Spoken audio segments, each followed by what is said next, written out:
بسم اللہ الرحمن الرحیم۔ السلام علیکم۔ News and health T V کے معزز ناظرین کو خوش آمدید۔ ناظرین، نور مقدم کیس میں تہلکہ خیز انکشافات سامنے آئے ہیں، خاص طور پہ تھراپی ورک سینٹر کو لے کے اور اس کے مالک ڈاکٹر طاہر ظہور کو لے کے کچھ ایسے انکشافات سامنے آئے ہیں۔ اس کے جو پوائنٹ ہیں وہ آپ کو پہلے بتاتا ہوں۔ ڈاکٹر طاہر ظہور کی تعلیم کو لے کے، وہ ڈاکٹر ہیں یا نہیں ہیں، اس بات کو لے کے، اور اس کے علاوہ پینٹ ہاؤس کی کہانی، اس کا کیا تعلق ہے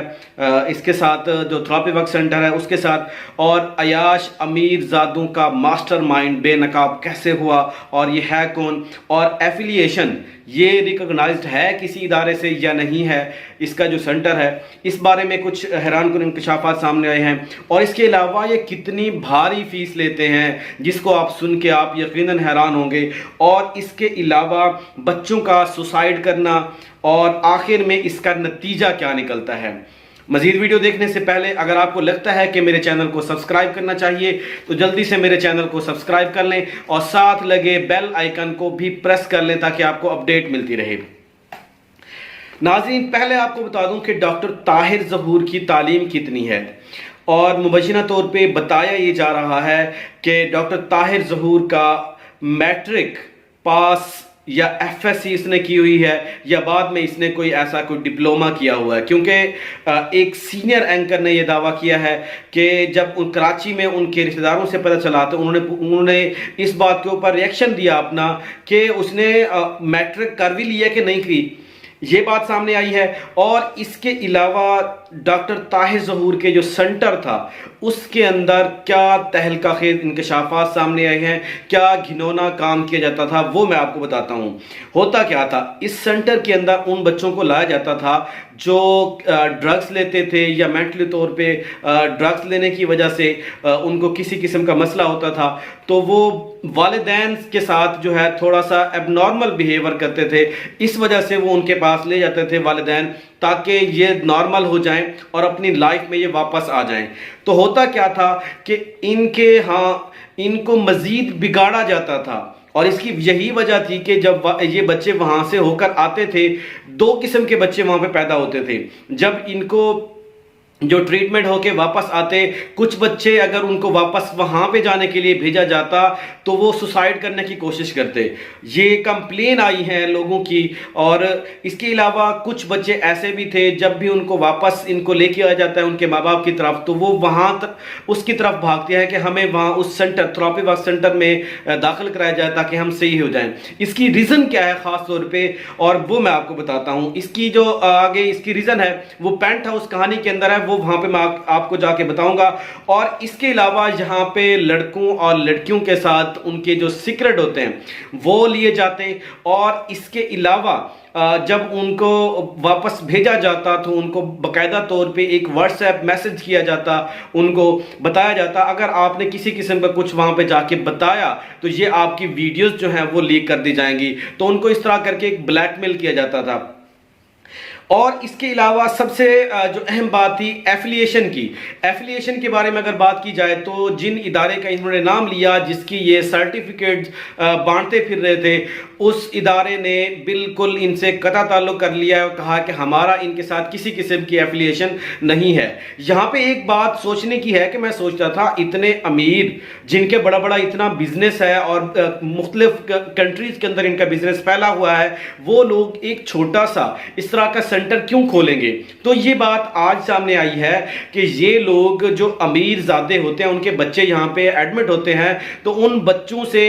یہ تقریباً 1.5 لاکھ سے لے کر تقریباً 40 لاکھ تک، میکسیمم بچوں سے یہ 40 لاکھ تک جو ہے ان کے والدین سے یہ بٹورتے تھے، اور اس طرح ان کا یہ سینٹر چلتا تھا۔ آپ اندازہ لگائیں وہ کیسے ایک امیر بندہ اس کو وہ کرے گا، تو اس لیے تو یہ سینٹر ان کا وہ تھا۔ اور اس کے علاوہ جو اہم بات تھی، کراچی میں جب ان کے رشتہ داروں سے کچھ بات کی گئی تھی وہ بھی آپ کے سامنے تھی کہ رشتہ داروں نے کہا ہے کہ ہمیں پتہ ہی نہیں ہے کیا انہوں نے میٹرک بھی کر لی ہے کہ یا نہیں کی۔ یہ تو حال ہے ان کا۔ اب آتے ہیں جو دوسرا ہمارا اہم اور مین پوائنٹ تھا، ان کا پینٹ ہاؤس کی کہانی کیا ہے۔ جب ان کے بچے وہاں پہ، امیرزادوں کے بچے وہاں پہ آتے ہیں، ان کو کسی قسم کا مسئلہ ہوتا تھا، وہ ڈرگز لیتے تھے، تو ان کو پینٹ ہاؤس لے کے جایا جاتا، اور کراچی کے اندر بھی ان کا ایک اور ہاؤس تھا، اور پینٹ ہاؤس کے اندر وہاں پہ اس کی الگ سے ایک فیس ہوتی ہے اور بڑی بھاری فیس لی جاتی ان سے، اور وہاں پہ اس کے اندر ہوتا کیا تھا، اب یہ بڑا اہم ہے اور بڑا حیران کن بھی ہے۔ اس کے اندر ہر قسم کی الکوہل، اچھے برانڈ اور چھوٹے بڑے، اور ہر قسم کی انگریزی دیسی جو ہے الکوہل جو ہے وہاں پہ پائی جاتی، اور اس کے علاوہ ہر قسم کی جو ڈرگز ہے وہاں پہ موجود ہوتی، کہ آپ مختلف ڈرگز ہیں جیسے گانجا، یہ پاؤڈر پیتے تھے، یا اس طرح کی قسم کا جو جتنی بھی ٹائپ ہے نشے آور ادویات کی، وہ ان کو جو نشہ تھا وہ دیا جاتا تھا، اور پھر ان بچوں کو جب یہ پہلے 1% لیتے تھے ان کو 10% ڈوز دی جاتی، ان کو الٹا خراب کیا جاتا تاکہ یہ دوبارہ گھر جائیں تو یہ واپس جو ہے ہمارے سنٹر کی طرف آئیں۔ پھر ماں باپ تنگ آ جاتے تھے، کہ اب انکشافات یہ ہیں ماں باپ کی طرف سے کہ جب یہ وہاں سے واپس آتے تو واپس آنے کے بعد یہ ماں باپ کے اوپر اگریسو ہوتے اور ماں باپ کے اوپر یہ اٹیک بھی کرتے، جس طرح زاہد جعفر کا آپ نے سنا ہوگا کہ کس طرح اس نے اپنی والدہ کے ساتھ کیا کرنے کی کوشش کی تھی۔ اور اس کے علاوہ پھر جب ان کو واپس لایا جاتا تھا تو یہ ضد کرتے تھے کہ ہمیں وہاں اس سینٹر لے جایا جائے، کیونکہ وہاں پہ ہر قسم کی عیاشی ان کو پرووائڈ کی جاتی تھی، اور اس کے بدلے وہاں سے ان سے بیش قیمت اور بہت زیادہ پیسے اور فنڈ ان سے لیا جاتا تھا، ان امیر زادوں سے۔ اور پھر ماں باپ تنگ آ کے کیا کرتے تھے کہ مستقل ان بچوں کو وہاں پہ ایڈمٹ کروا دیتے تھے، پھر ان کی عیاشی کا جتنا بھی خرچہ ہوتا تھا وہ لاکھوں کے اندر وہ ان سینٹر کو پے کرتے رہتے تھے۔ اب یہ اہم بات یہ ساری آئی کہ 40 لاکھ تک یہ لوگ لیتے رہے ہیں مختلف امیر زادوں سے۔ اور اس کے علاوہ سب سے اہم بات یہ ہے کہ جس کو بھی ایڈمٹ کرتے یہ 6 مہینے کا ٹائم دیتے، کہ والدین سے کہتے کہ آپ 6 مہینے ان سے نہیں ملیں گے، اگر آپ انہیں ملے تو ان کی جو ٹریٹمنٹ ہے وہ ڈسٹرب ہوگی، کیونکہ یہ آپ لوگوں سے چڑھتے ہیں، آپ لوگوں سے غصہ کھاتے ہیں۔ تو اس وجہ سے اب کیسے بچے ہیں کہ جو والدین سے اریٹیٹ ہوتے ہیں، اپنے ماں باپ جو ان کا خرچہ افورڈ کرتے ہیں، ان کو پیدا کیا، جو ان کے لیے سب کچھ ہیں، وہ لوگ ان کے لیے وبال ہے، ان سے دور رکھا جاتا ہے تاکہ ان کو ہر طرح کی اچھی جو ہے عیاشی دی جائے، ان کو فل ڈرگز دی جائے، ان کو اس کے بدلے جب ان کی پوری جو سٹرکچر ہے، ان کا مائنڈ سیٹ ہے وہ بالکل خراب ہو جاتا ہے، تو اس کے بعد ان کو واپس بھیجا جاتا۔ وہ تھوڑے عرصے کے لیے وہاں پہ جاتے اور اس کے بعد ان کو لگتا کہ یہ یہاں پہ نہیں رہ سکتے، ان کو وہاں پہ، کیونکہ جب ایک بندہ ایک خاص سوسائٹی کے اندر رہ رہا ہو جہاں پہ لوگ اس طرح کی چیز کو برا سمجھتے ہیں، تو وہاں پہ یہ ساری عیاشی اس کو کیسے ملتی؟ جب وہ پیچھے جو عیاشی کر کے آیا ہے 6 ماہ لگاتار اس کو تن کے جو ان کو ڈرگز دی جاتی، ان کو الکوہل دی جاتی اور ہر طرح کی عیاشی پرووائڈ کی جاتی، تو اس کے بعد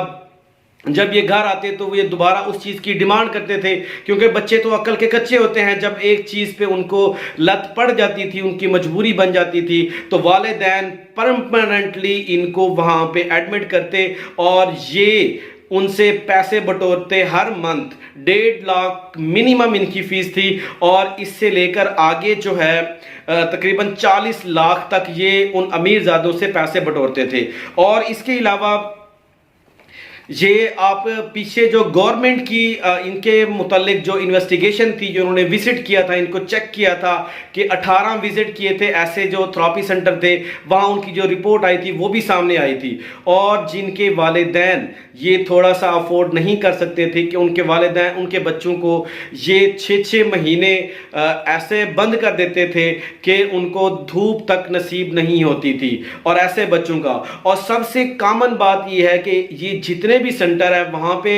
جو ان کی جو کیا ادویات دی جاتی ہیں، ان کو اس کا کسی قسم کا کوئی ریکارڈ موجود نہیں ہے، کیونکہ جب آپ انہیں ڈرگز دیں گے، آپ انہیں الکوہل دیں گے، اس طرح کی ایسی چیزیں دیں گے جن کی ان کی پرورش خراب ہو، ان کی صحت مزید خراب ہو، تو آپ اس کا ریکارڈ کیسے رکھیں گے؟ جب گورنمنٹ کا کوئی بھی شخص آئے گا چیک کرے گا ان کو تو آپ پھنسیں گے، اس لیے ان کے پاس کسی قسم کا کوئی بھی اس قسم کا ریکارڈ جو ہے وہ موجود نہیں ہے۔ اور اس کے علاوہ اہم بات یہ ہے ہے کہ اسلام آباد کے اندر خاص طور کے پاکستان کے اندر تو بہت کم، لیکن پاکستان کا جو فیڈرل ہے اسلام آباد، وہاں پہ جو تہلکہ خیز انکشافات یہ ہیں جس طرح پاکستان کے اندر ایک سکول سسٹم جو ہے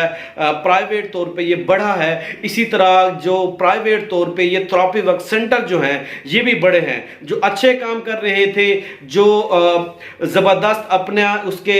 مطابق کام کر رہے تھے، جو ان کی ریکوائرمنٹ ہے، ان کو بھی انہوں نے بدنام کیا، اب ان کا بھی چیک اینڈ بیلنس کیا جا رہا ہے۔ ایک جو تہلکہ خیز یہ تھا کہ ایک امیر شخص اتنا بڑا پیسے والا وہ کیسے ایک چھوٹا سا سنٹر کھولے گا، آج اس کی کہانی اور عیاش امیر زادوں کے ماسٹر مائنڈ جو ہے وہ بے نقاب ہو چکا ہے۔ یہ ڈاکٹر طاہر ظہور کی کہانی تھی، اور بتایا جا رہا تھا کہ اس کی جو پریویس جو بیوی تھی اس نے بھی رابطہ کیا ہے ایک سینئر اینکر کے ساتھ، اور انہوں نے کہا ہے کہ مجھے بھی اس نے تشدد کا نشانہ بنایا۔ اب اس نے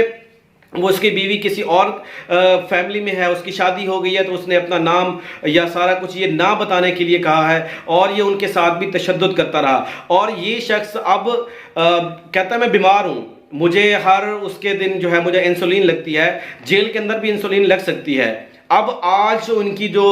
ضمانت ہونی تھی وہ ضمانت نہیں ہو سکتی، کیونکہ اس کا جو وکیل ہے وہ اپنا جو وکالت نامہ تھا وہ پیش نہیں کر پایا۔ ہو سکتا ہے کہ وہ کسی کام سے یا اہم مجبوری کے تحت وہاں پہ پہنچ نہ سکا ہو، اس وجہ سے ان کا وکالت نامہ جمع نہیں ہوا، جس کی وجہ سے اس کی ضمانت جو تھی وہ 23 اگست تک ان کی جو پیشی ہے دوبارہ اس کی سماعت ہوگی۔ اور دیکھتے ہیں کہ 23 اگست 23 اگست جو ہے بڑا ہی اہم دن ہے اس حوالے سے۔ اور کیونکہ